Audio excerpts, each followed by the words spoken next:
Imagination is everything in the income department, too, but as often as not, your best ideas will come from other people. Other people can make you rich if you listen to them.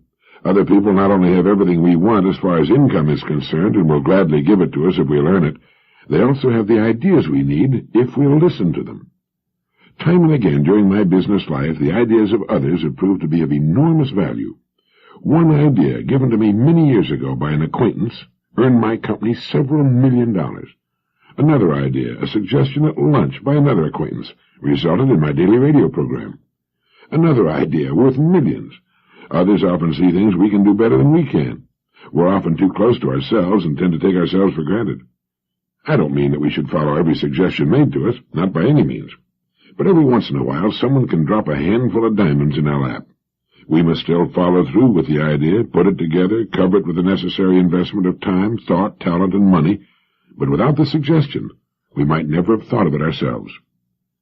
Personal renewal demands that we maintain an open, free-flowing idea system, and we should be as free with our good ideas for others as we are in examining those passed along to us by friends and acquaintances. One idea can make us rich, so that we can then turn to the things we most want to do, if what we most enjoy is not connected with our work. To accomplish anything, as W. McNeill Dixon writes in his interesting book, The Human Situation, you need an interest, a motive, a center for your thoughts. You need a star to steer by, a course, a creed, an idea, a passionate attachment. Men have followed many guiding lights. They've been inspired by love of fame and love of country. They've pursued power, wealth, holiness. They've followed Christ, Muhammad, Napoleon. Something must beckon you or nothing is accomplished, something about which you ask no questions. Thought needs a fulcrum for its lever. Effort demands an incentive or an aim. We need to know our motive. I know mine, I think. Do you know yours? What makes following our ideas so interesting are the unexpected paths and byways and windfalls that occur along the way, the serendipitous events that unfailingly come to the person in pursuit of a goal. Serendipity means the faculty of making happy and unexpected discoveries by accident. The word was coined by the British author Horace Walpole, who based it on the title of an old fairy tale, The Three Princes of Serendip. The princes in the story were always making interesting discoveries while on a quest for something else. The secret of making serendipitous discoveries is to make certain we're following a star, a cause, a creed, or an idea. It's the secret of what the uninitiated call good luck. Just as ideas and imagination are the fountain of youth, being on a personal quest absolutely guarantees that unexpected good fortune will come our way from time to time. Whenever you hear of someone being lucky, a little investigation will show that the person is a busy, positive kind, looking for new and interesting ways of doing things. I remember reading that good luck is what happens when preparedness meets opportunity. People who pull in their heads and try to play it safe seldom learn about serendipity. Perhaps they wouldn't recognize it if it sat on their doorstep. The next time you hear someone say, "Don't stick your neck out," observe him closely. Chances are he's a rather dull and uninteresting person with little to recommend him. Sticking your neck out is the way to woo serendipity. A friend of mine, Skipper Hill of Miami, named his big trawler yacht Serendipity. A lot of boredom and frustration that's connected with work comes from not knowing more about it. Lurking somewhere within every line of work there is tremendous opportunity, and if we'd only find a star to steer by, a goal worth working toward, we'll see more of it. One of the greatest explorers who ever lived, Captain James Cook, began as an ordinary seaman. In just 4 years he had learned enough to become a master of his own ship and to later make the discoveries that made him famous. A happy, successful, serendipitous life began as a common seaman. The people who find a meaning, a deeper purpose in their work, find themselves deluged by good fortune. I suppose that's why just 5% of the people earn 40% of all the money in the country. What is the star by which I steer my life? A good question to ask from time to time. It may change as we mature and sort out the important from the unimportant, but a person without a goal is like a ship without a rudder. I talked to a class of kids in distributive education in Milwaukee not long ago, and afterwards a couple of fine, serious young men came backstage and asked, "But what if we don't have a goal?" And I suggested that they make the finding of a worthy goal their goal. It seemed to help. Another common seaman, Joseph Conrad, studied and worked his way to become a ship's captain. He later spent the long weeks at sea writing his great classic stories. Serendipity. We can put it to work in our lives whenever we wish. All we need is a quest, an odyssey, which is the name of my boat, incidentally. If you'd like to know more about the interesting subject of motivation, what motivates people today and what doesn't, by all means read the book I mentioned earlier, The Enjoyment of Management by John Price.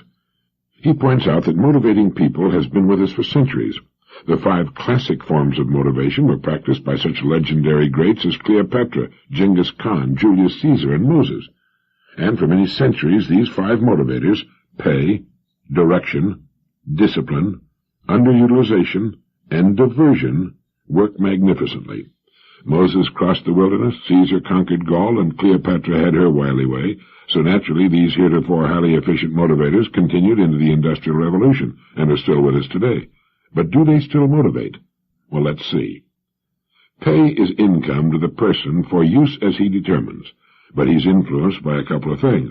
Does he have full freedom to use pay in any manner he wants, or must he use all or part of it to fill obligatory demands such as the rent, car payments, the phone bill, and taxes?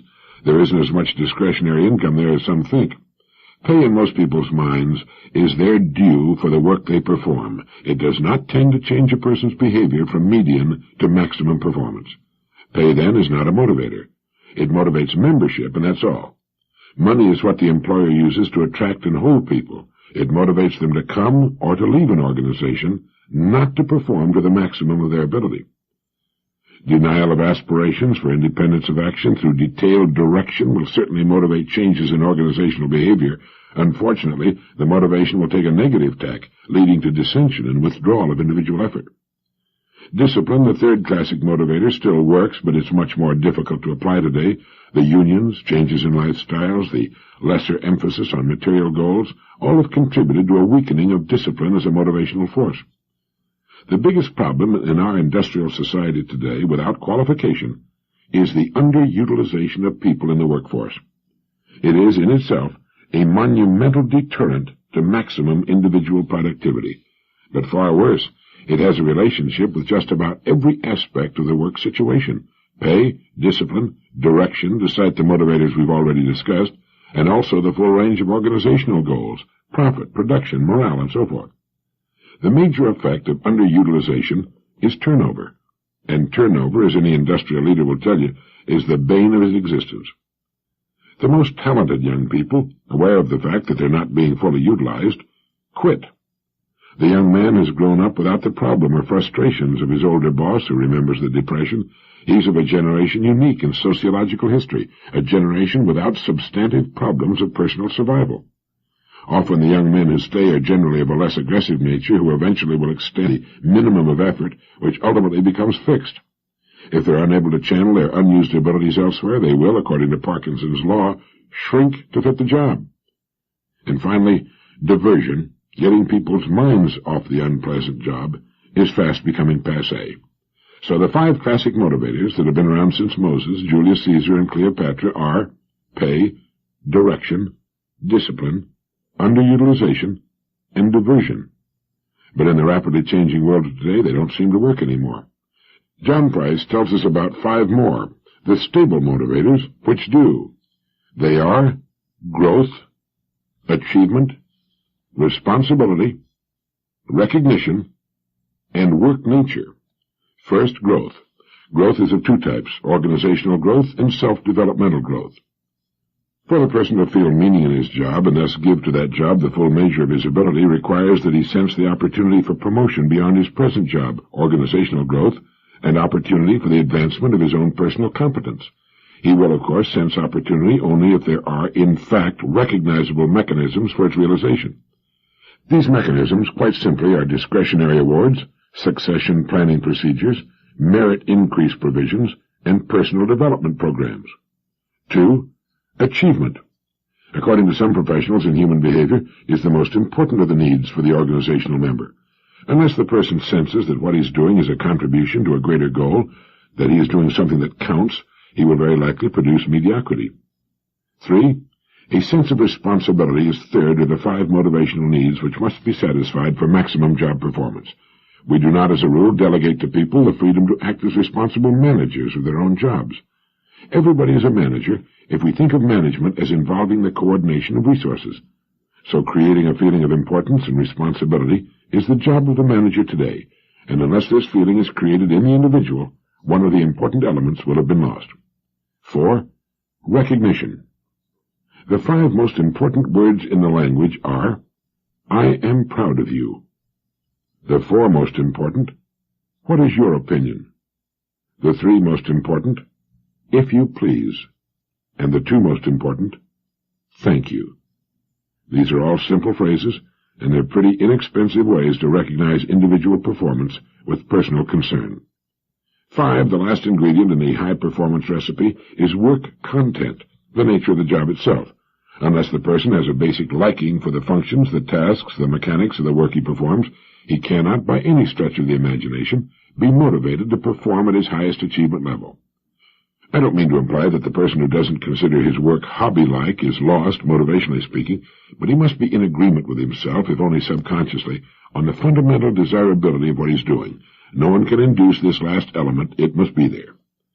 We've always tended to look outside for the causes and solutions to the problems that confront us, rather than searching introspectively. You don't make an engine run better by polishing the block. Internal care is what counts. Now I'd like to quote something written by a business consultant friend of mine, Lawrence Harbeck, and published by the Wall Street Journal under the title, Some Plain Truth About Profit.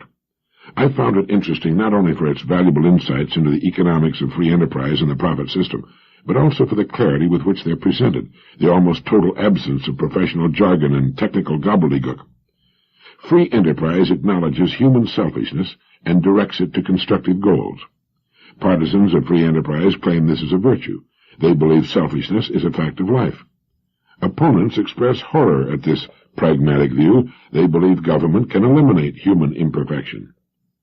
Profit brings into sharpest focus the fight between free enterprise and socialism-communism. The battle lines seem to be clear, but they're not. Profit is a deceptive subject, and on no other topic are friends of free enterprise less convincing. Practical businessmen state forthrightly that profit makes the wheels go round. Opponents think they already know this too well, and the fact torments them. Academic proponents of free enterprise unintentionally encourage 2 negative inferences in their usual argument. They imply that profit exists only in a free enterprise system, and only there because of imperfections, and that the profit motive is synonymous with selfishness. For example, many textbooks say, profit is money left after cost is subtracted from selling price. This definition is narrowly accurate, but broadly misleading.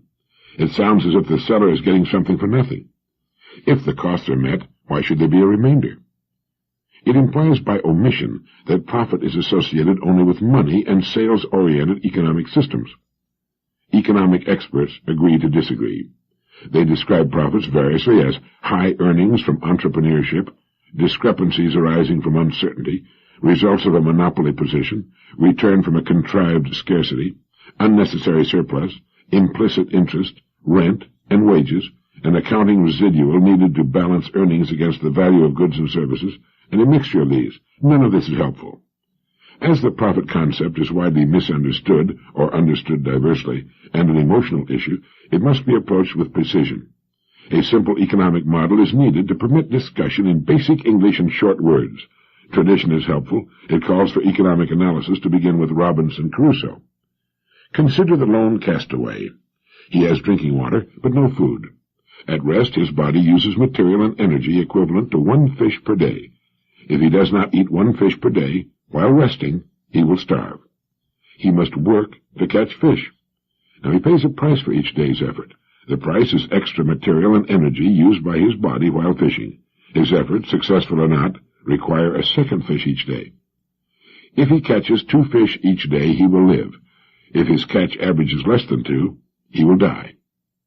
If he catches a 3rd fish one day, it is profit. He can afford to rest the next day and not fish at all, or he can keep working and save his extra fish for the day when he gets less than 2. Or he can start to build a supply to allow him to stop fishing temporarily and make a net to improve his productivity. The extra fish, the profit, gives him the option of doing something other than fishing. Time is a factor in measuring profit. The preceding discussion defines it over a 24-hour day. We can also define it as occurring only during production, and conclude that the castaway makes a profit of one fish every 8-hour working day that he catches 2. It gives him the option of not fishing at night. The significant point is this. During a productive period, however defined, he produced more than he consumed. Profit is the difference between production and consumption of the producing unit while it is producing. Now, all living things and all organizations of living things must be profitable to exist. Bears, squirrels, and trees must make a profit in the summer to survive the winter and start producing again next spring. Life survives unprofitable periods only if production exceeded consumption during an earlier period. Profit achieved during 8 hours enables the worker to not work the remaining 16 hours of the day. The worker's profits permit his children to not work at all. Profit during good times, if not all removed, enables the business and the jobs it provides to continue during bad times. Profit is needed to start an enterprise. In new business, a bear cub and a plant seed owe their lives to profits generated before their birth. They could not come into existence or continue to exist at first, while still unprofitable, unless some other producer first generated a profit. Profit should not be confused with savings. Living things must save, if only in the form of fat, to survive profitless periods. But before they can save, they must profit. The real argument between free enterprise and socialism-communism is not about profit per se. All systems must profit to exist. The contentious issues are these. Who produces it? Who gets it? How is it used? And how are these decisions reached? Opinion on these questions should be developed and evaluated in the bright light of one glaring fact. No one gets it if there isn't any. Profit must precede allocation. It's pointless to give food stamps to poor people if farmers don't produce more food than farmers eat. Persons in government can't give a subsidy to an unprofitable activity unless they are first able to take a profit from some other enterprise. The total subsidy of some units of an economic system cannot exceed the profits of the others. Now, this hard fact applies equally to the castaway, families of bears, the United States, and all other nations, no matter what their economic and political structures. Nations living on the international dole are not exceptions. They're parts of larger economic systems. The finer things in life, sports, vacations, better homes, art, and so forth, and the so-called free things, welfare payments, low cost to the user government housing, foreign aid, and so forth, are possible only if profits occur first. It seems reasonable, therefore, that current profits should be distributed in a manner designed to encourage the continued and increasing availability of future profits. To achieve this objective, an economic system must take into account many things, including a few facts of human nature, such as, you cannot destroy incentive. You cannot stop the superior individual's efforts to excel his fellow men. With taxes, laws, and regulations, you may be able to destroy his incentive to make a profit, but this forces him to express his superiority through less productive actions. People expect to benefit directly and commensurately from their own productivity. Within the limits of their profitability, they provide for their families. Few are willing to give a large share of their profit to strangers. Saints appear from time to time, but most of us do not qualify. Organizations based on the assumption that humans are saintly, or can be taught or legislated to be saintly, do not function as planned. They change or cease to exist. Often they become totalitarian in an effort to force people to be saintly. Precisely half the people are below average in ability. As a group, they produce much less than half of total profit. They are willing but unable. These underachievers must be given a greater share of profit than they produce, or in their frustration, they will diminish or destroy total profitability. They can do this by vote or direct action. They're not stupid. Given a chance to understand the choice, they will elect to dine on 25% of a turkey rather than 50% of a sparrow. Free enterprise comes closest to balancing these and other items, many of them conflicting, and is the most productive economic system. Idealists who confuse profits and selfishness often follow this pattern. They avoid profit-making jobs, seek profit-using careers, and clamor simultaneously for government action to prevent others from generating profits. The analogy would be to destroy part of the food and water in a lifeboat because the rowers are getting larger shares than those who cannot or will not help row the boat to safety. If someone wants to help the poor, he should start a new enterprise or work with an existing one to create more jobs and profits. The extra jobs and increased production will provide more help than will militant marching and loud-mouthed sympathy. If a person hopes to use profits as a government employee or a social worker, for example, he should be sure that his political actions do not discourage efficient producers from supplying the profits that permit him to appear altruistic. He should support the economic system that can best support him and those he wishes to help. Free enterprise is superior to socialism and communism in many ways, including profitability. It is not superior because it is profitable, however, but because it is more profitable.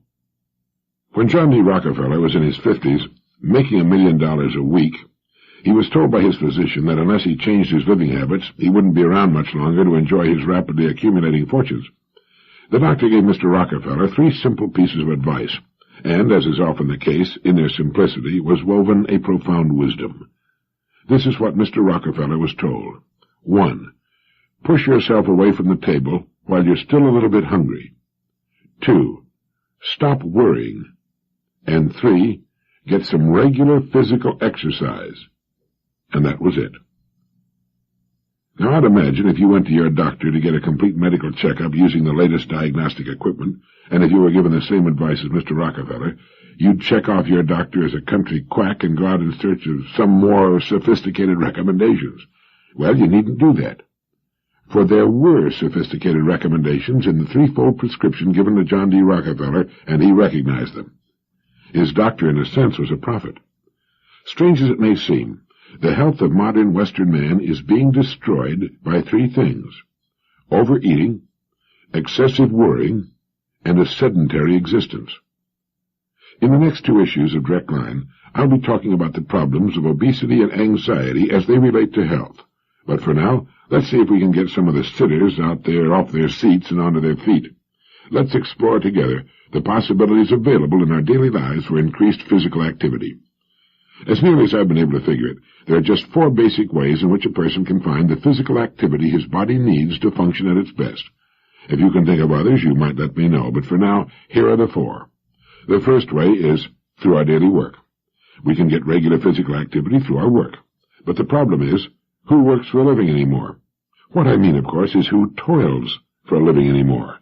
Chances are you probably don't, for the opportunities for making a living through physical labor are rapidly disappearing. Don't misunderstand me. I don't mean you don't work hard. You probably work very hard at your job. But what I'm asking is how much muscular strength or endurance does it take to accomplish your work successfully? What demand is put on your heart and lungs? What amount of caloric expenditure is required in your daily occupation? The answer for 9 out of 10 of us is simply that my work does not provide enough physical activity to meet the requirements for keeping my body dynamically healthy. Now, historically, this is a new development. For thousands of years, man had to toil for his livelihood. But even with the fitness rewards from physical labor being what they are, I'm sure we wouldn't care to go back to those conditions. Today, in order to offset the loss of physical activity that has beset man in this era, we need to find a suitable substitute for physical work.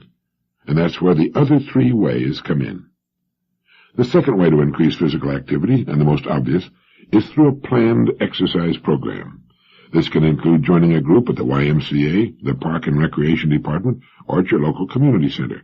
Or it could be a personal program of regular calisthenics, yoga, jogging, or any of a number of other activities pursued at your local health club or in and around your home.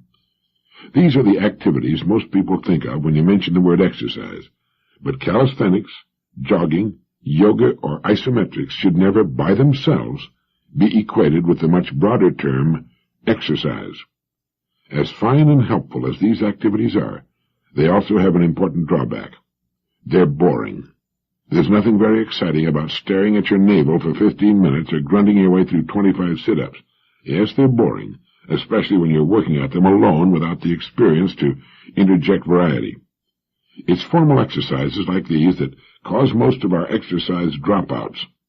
As valuable as they can be to any person, and most people will tell you they never feel better than when they're working out, It still takes a special kind of person to be faithful to a program that turns out to be little more than tedious work. But exercise that is vigorous physical activity need not be tedious. This brings us to the third way to get increased physical activity into our lives. The most palatable form of exercise is through sports and recreation.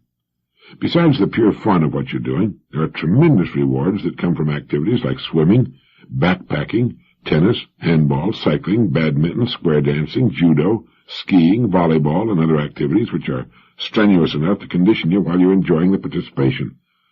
Developing a high level of personal fitness requires forming exercise habits, and what habits are easier to develop than those that are fun? Investigate the opportunities available in your community. If you're not familiar with a certain sport and you feel you might enjoy it, there are probably instruction courses available somewhere. If not, there are usually people more than willing to teach you their favorite activity if you just show the interest. But sports, with all of their positive values, do take extra time and often require special facilities. The last of our ways of getting more exercise requires neither of these. This family of exercise opportunities is called built-ins. They can be the answer to a frantically busy person finding the time to do it. Anyone can put built-ins into many of his daily routine tasks. Sandwich them in regularly, and they become a habit, and they take no additional time. Let me give some examples. Try holding your stomach in whenever you're waiting for a red light, or while you're walking. How about riding an exercise bike while you're watching television? Why not use the time it takes to draw your bath water for doing sit-ups or push-ups? One of my exercise friends has a routine he follows each morning while he's getting ready for work. It includes half knee bends while he's brushing his teeth, rising on his toes while washing his face and lathering his beard, toe-touching and stretching while the wash basin is filling, and isometric exercises for his stomach, seat, and legs while shaving. By the way, he also performs isometrics while he's listening to his direct line tapes. Sounds strange? Well, it really isn't. It's simply using to the best advantage that most precious commodity of all, time. With a little imagination, you can find the same kinds of opportunities to add physical activity to your routine functions. You just have to think active. Now, any one of the 4 areas mentioned, your work, formal exercise, sports and recreation, and built-ins, could provide you with adequate activity to maintain a high state of physical fitness, but the most successful and lasting activity program will undoubtedly combine all 4. It takes some planning and commitment, but you can reach whatever level of activity and fitness you really desire. Remember, physical fitness is an unusual commodity. You can't buy it, borrow it, or steal it, and once you have it, you can't even store it.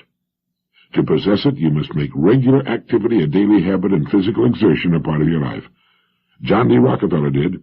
He took the advice of his physician in all 3 areas. He watched his diet, he sought a more positive approach to problem-solving to eliminate worry, and he engaged in physical activity almost daily until he was 90 years of age.